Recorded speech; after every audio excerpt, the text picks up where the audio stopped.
Kremlin.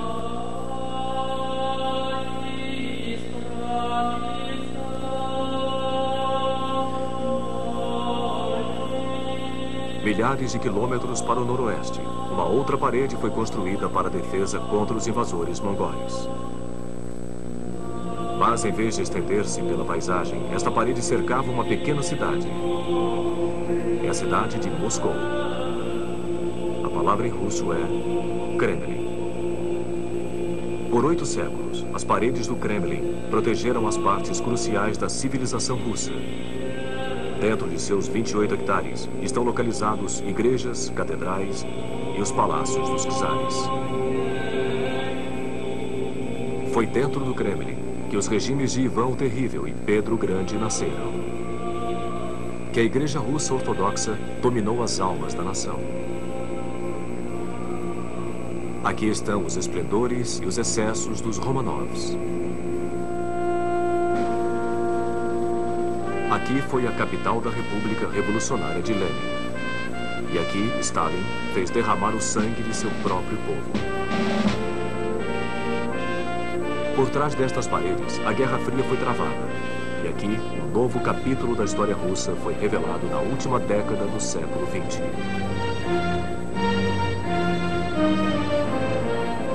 Todo o enredo da história do povo russo está incorporado pelas torres e cúpulas deste complexo. É um monumento aos seus maiores esforços e aos seus grandes fracassos. O escritor russo Mayakovsky foi ainda mais além. A Terra, tal como conhecemos, começa no Kremlin. O Kremlin teve, de alguma maneira, um começo mais modesto. Inicialmente, havia apenas uma fortaleza triangular em madeira, que protegia os palácios do Principado de Moscou. Através dos séculos, o Kremlin foi se expandindo e passou a incluir igrejas, mosteiros, oficinas, casas.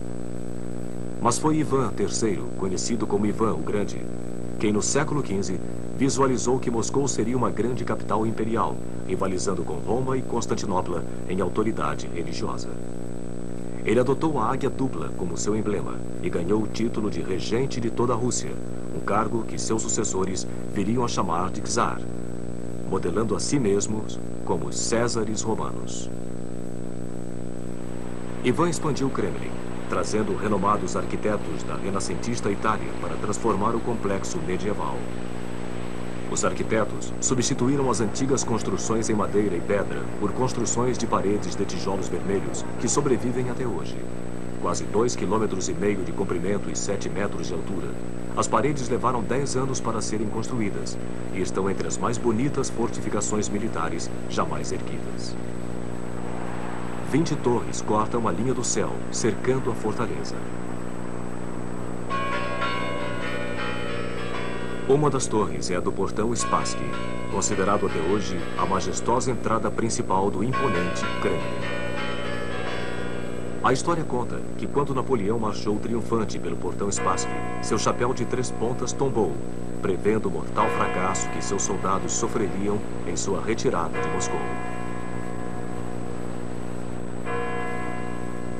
Menos da metade dos seus 600 mil soldados sobreviveu ao inverno.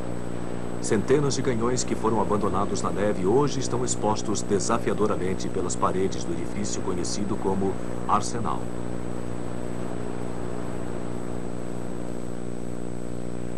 Mas se a espinha dorsal do Kremlin são suas paredes e torres, sua alma é representada pela Praça da Catedral.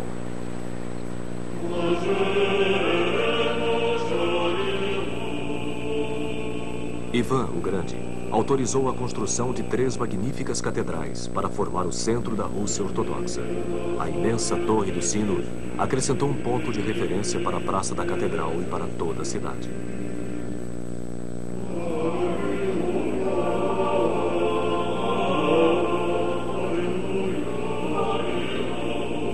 A Catedral de Ascensão, nomeada por Fioravante de Bolonha, tem uma forma simples, mas monumental, entre 5 cúpulas de ouro. Neste lugar, os czares de Moscou foram coroados. Em seu interior, alguns dos ícones mais sagrados da Rússia ficam expostos. O Redentor dos Olhos Furiosos, carregado como um troféu para as batalhas.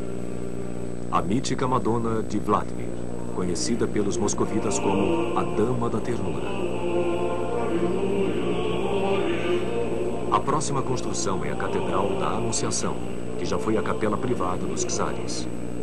9 cúpulas de ouro e um magnífico altar testemunharam os casamentos, batismos e agonias privadas da dinastia imperial. Ivan IV, conhecido como Ivan o Terrível, mostrado aqui no famoso filme de Eisenstein, foi barrado dos cultos por ofensas contra a igreja. Sua arbitrária carnificina dos suspeitos de traição e seus acessos de raiva espalharam terror pela corte. Ele está enterrado no prédio ao lado, junto aos outros czares, na Catedral do Arcanjo.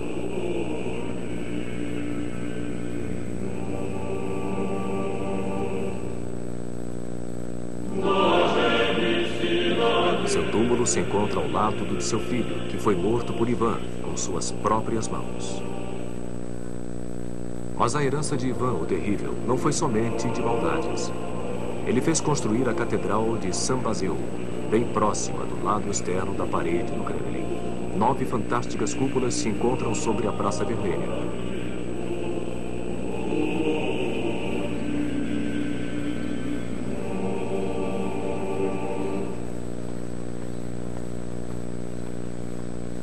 Foi por um capricho de Ivan que a catedral foi construída no meio do barulhento mercado público de Moscou e não no solene complexo. O Kremlin testemunhou os excessos dos czares em meio à riqueza de seus palácios. Enquanto do lado de fora de suas paredes, servos e camponeses russos enfrentavam uma situação de miséria, a corte dos czares superava as capitais imperiais da Europa. Um visitante, ao ver o Kremlin pela primeira vez, comentou: horizontal e verticalmente, torres e cúpulas, pontas, cones, estruturas em espiral preenchem toda a vista. Deve ter sido invenção de Dante quando chegou aos céus russos.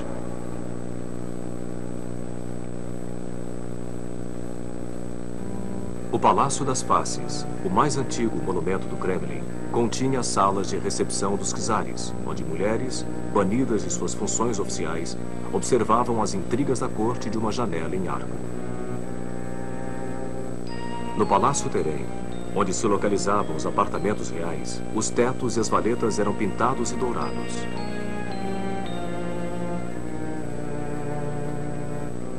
Neste palácio, o jovem czarevich Pedro, o primeiro Romanov, presenciou o assassinato de sua família. Com apenas 10 anos de idade, ele foi forçado a dividir o trono com seu meio-irmão, literalmente um duplo trono, enquanto sua meia-irmã, Sofia, discretamente passava instruções para o jovem czar. Foi Pedro quem, em 1712, colocou um fim das intrigas sangrentas do Kremlin, transferindo a capital para a nova cidade do norte, São Petersburgo. Mas o Kremlin permaneceu uma casa longe de casa para os Romanov. Durante os 2 séculos seguintes, os antigos palácios foram reunidos no Grande Palácio do Kremlin, que se tornou a peça magistral da corte imperial. Ambientes para recepção pública foram construídos em larga escala para impressionar os visitantes ilustres. Somente o St. George Hall mede 65 metros de comprimento. Mais intimistas, mas não menos opulentos, são os quartos privados do palácio, onde os Romanov satisfaziam seu lendário apetite para as artes decorativas. Muitos dos tesouros do Kremlin eram eventualmente expostos no Museu Imperial, conhecido como The Armory, onde os esplendores da corte foram cuidadosamente restaurados, mesmo durante a era da dominação soviética.